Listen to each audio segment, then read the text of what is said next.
안녕하세요. 11월 1일 수요일 큐티 가이드 시작하겠습니다. 오늘 말씀은 지속적으로 불순종하는 유대인들을 향해 하나님은 신실하시다. 그럼에도 하나님은 신실하시다라는 바울의 외침이 담겨있는 본문입니다. 1번입니다. 믿음은 어떤 과정으로 생겨납니까? 17절입니다.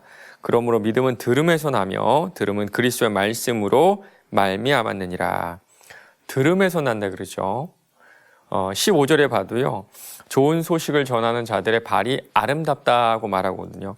그리스도의 말씀을 전하는 자들이 있기 때문에 믿음이 생겨나는 겁니다. 정확하게 말하면 하나님께서 믿음을 주시는 것이죠. 하나님은 우리에게 직접 믿음을 주실 수 있는 분이십니다. 그럴 만한 능력이 충분한 분이세요. 그럼에도 우리가 이 복음의 사역에 동참하기 원하시는 겁니다.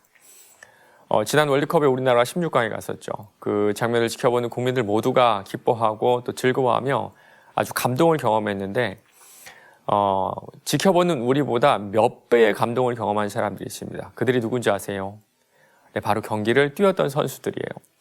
우리가 그 경기를 보고 또 어떤 사람들은 직접 가서 그 경기를 관람을 해도 그들보다 몇 배의 몇십 배의 기쁨을 느낀 것은 바로 경기를 뛴 선수들입니다. 하나님께서는 우리가 복음을 위한 이 경기에 뛸 수 있는 선수에 동참시켜 주신 거예요. 먼저 믿은 사람들이 선한 싸움, 이 선한 경주를 할 때 그리스도의 말씀이 들려지고 또 믿는 자들이 생겨나게 됩니다. 2번입니다. 듣지 못해 복음을 믿을 수 없다고 말할 수 없는 이유는 무엇입니까? 18절입니다.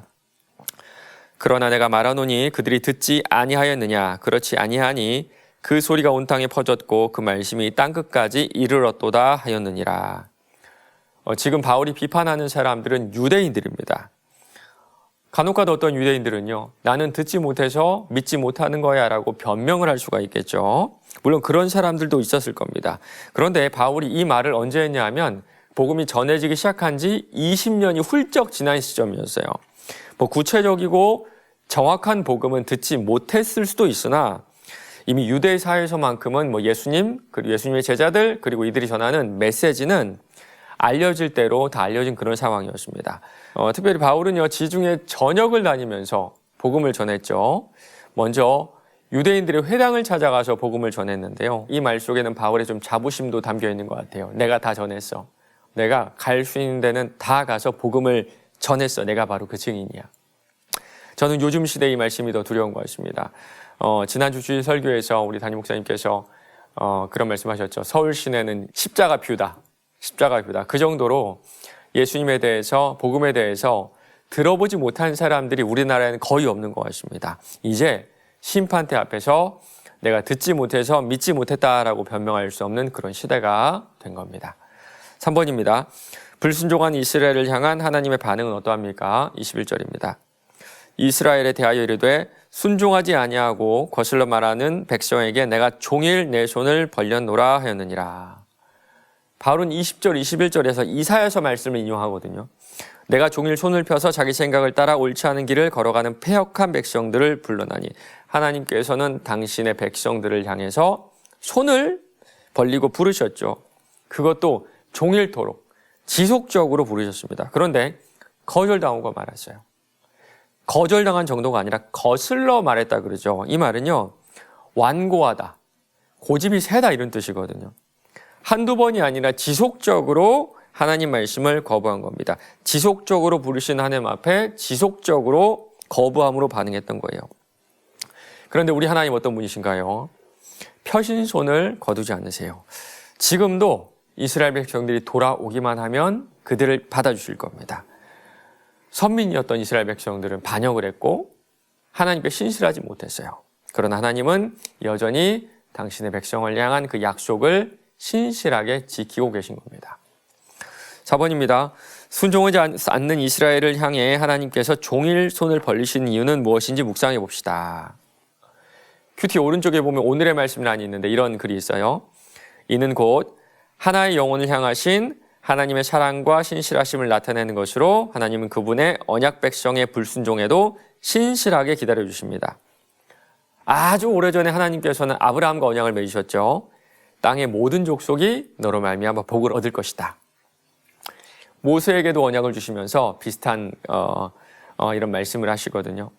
하나님과 맺은 이 언약을 지키기만 하면 우리 하나님께서는 당신의 백성으로 복을 주신다 약속하십니다. 그런데 인간이 그 언약을 지켰나요? 그리고 지키고 있나요? 그렇지 않죠. 그럼에도 불구하고 우리 하나님은 아브라함과 맺었던 그 언약을 신실하게 기억하고 지켜나가시는 겁니다. 마치 말 안 듣는 자식을 생각하시면 좋을 것 같아요. 사춘기 때 말 안 듣고요. 또 출가를 하고 나서도 말을 안 듣는 그런 자식들이 있잖아요. 그러나 그럼에도 불구하고 자녀와의 연은 끊지 않습니다. 우리 하나님 그러세요. 결국에는 당신의 아들을 희생시키시면서까지 그 언약을 지켜나가십니다. 5번입니다. 불순종하는 한 영혼을 기다리시는 하나님을 보며 무엇을 느낍니까? 언제나 하나님 말씀에 순종하는 삶을 살기 위해 지금 내가 결단한 것은 무엇인지 생각해 봅시다. 저는 하나님과 우리 관계를 보면 그 개구리 얘기가 생각이 나거든요. 엄마 개구리가 죽기 전에 유언을 남기죠. 내가 죽으면 개울가에다가 내 무덤을 만들어라. 평소에는 내 말을 항상 반대로 행하는 내 아들에게 개울가에다 묻으러 가면 나를 산에다 묻을 거야 라는 그런 예측을 하고 그렇게 아들에게 말하는데요. 이 개구리는 죄책감에 정말 자기 어머니의 말대로 개울가에다가 어머니를 묻죠. 그리고 비가 많이 오는 날에는 그 무덤이 떠내려갈까 봐 개굴개굴 운다는 그런 이야기 우리가 모두 다 알고 있을 겁니다. 이 이야기를 통해서 우리가 좀 알 수 있는 내용이 뭐가 있을까요? 저는 두 가지가 떠오르는데요. 먼저는요, 부모님께서 살아계실 때 잘하자. 살아계실 때 잘하자. 그리고 두 번째는요, 내가 살아있을 때 잘하자. 내가 살아있을 때. 우리가 영원히 살 것 같아도, 특별히 건강이 계속 유지될 것 같아도 그렇지 않다는 거 아마 여러분 잘 아실 겁니다. 우리 일생 가운데 아프지 않고 주님을 섬길 수 있는 기간은 상당히 짧아요. 상당히 짧아요. 이 기회를 놓치지 마시기 바랍니다. 주님 말씀에 순종할 수 있을 때, 헌신하고 봉사할 수 있을 때 오늘 헌신하시고 오늘 순종하시길 바라요. 다른 조건은 따지지 마세요. 건강하다면, 걸을 수 있고 말할 수 있다면 이것이 전부입니다. 이 기간이 지나면 우리도 심판대 앞에서 펑펑 우는 그런 날이 오지 않을까요?